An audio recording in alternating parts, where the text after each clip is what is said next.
The rain came down on Brooklyn the way it always did in November of '47, evenly on every soul who hadn't paid up yet. Helen Marek's name was the third on my desk that week, and the slip my switchboard had taken was getting soft at the corners. She wanted to know who was leaving roses on her husband's grave at the cemetery off the boulevard every Thursday night, and she was willing to pay $40 to find out. $40 buys a lot of rain in November. I lit a cigarette and told the switchboard to put her through. She came at 9 on the dot, in a black wool coat that had seen too many funerals, and she sat in the client chair without taking off her gloves. The desk lamp halo cut her in two, half widow, half something the war had left over. Her husband Stefan had been a longshoreman, she said. He died in a hatch accident on the docks 2 months back. A Thursday afternoon, 3 o'clock, 4 men present, no witnesses. The union had paid out $300 and a folded flag. And the roses. every Thursday since. She opened her purse and laid out the cards she'd been pulling off the wire stems. White cards. In sympathy. No name. No florist. 3 o'clock in the morning. Mr. Ridge. The groundskeeper saw a figure once. Tall. Trench coat. He didn't go closer. I told her I'd take the case. She paid in tens. Old bills, soft as the slip on my desk, and kept her gloves on the entire time. I started at the waterfront bar where Stefan and the other longshoremen drank.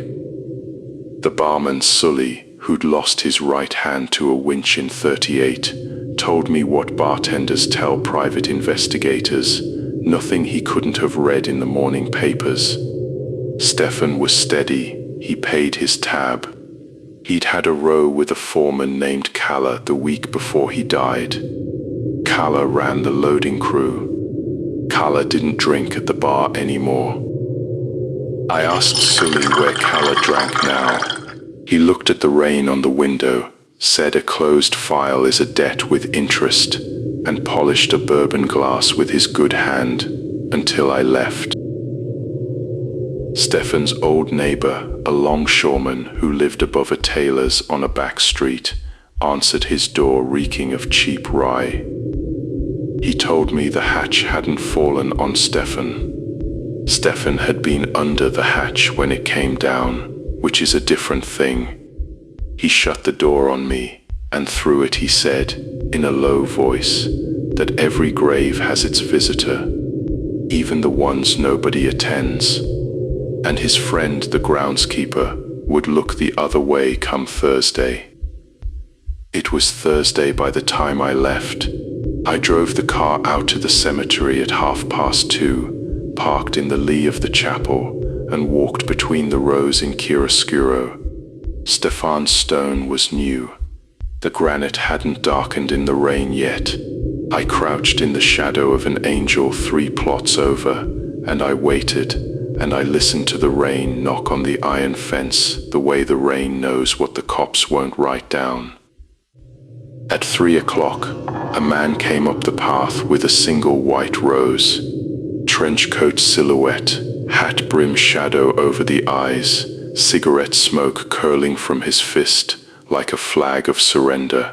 He laid the rose on Stefan's stone, took off his hat, and stood with his head bowed.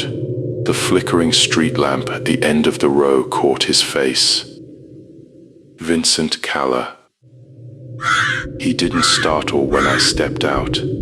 He'd been waiting longer than I had, for years maybe. You bring roses to a man you killed. I bring roses to the contract. The Venetian blind shadow of the chapel railings cut across his face as he lit a cigarette. 12 weeks. Every grave has its visitor, even the ones nobody attends. Then I'm clean.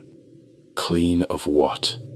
You don't know how the docks run, Mr. Ridge. A debt with interest. The widow gets her $300. The grave gets its visitor. 12 roses, 12 weeks, and a man who was buried on the loading dock stays buried. He held out his cigarette case. Under the cigarettes were 4 bills. Hundreds. My client paid me in tens. Mrs. Marek paid you in tens because that's what we paid her. She knows the contract.